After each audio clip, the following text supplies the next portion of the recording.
तो hello guys, कैसे हैं? उम्मीद करते हैं कि आप लोग अच्छे होइएगा। जी हाँ दोस्तों, अगर आप लोग मेरे चैनल पर पहली बार है तो मेरे चैनल को सब्सक्राइब कर लीजिएगा कि आने वाला वीडियो आप तक पहुंच सके। जी हाँ, इस वीडियो में फुल जानकारी देंगे आशीष यादव और रोशन रोही जी के बारे में।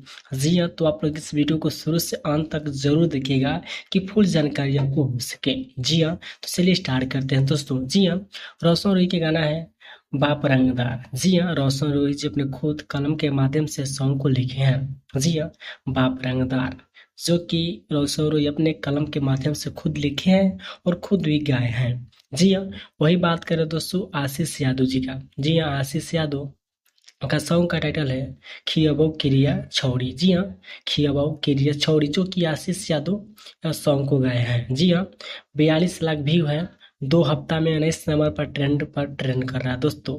जी हाँ, वही बात कर रोशन रोइस का गाना बाप रंगदार, ये अभी 26 नंबर पर ट्रेंड कर रहा है दोस्तों। चलिए मिलते हैं नेक्स्ट वीडियो में।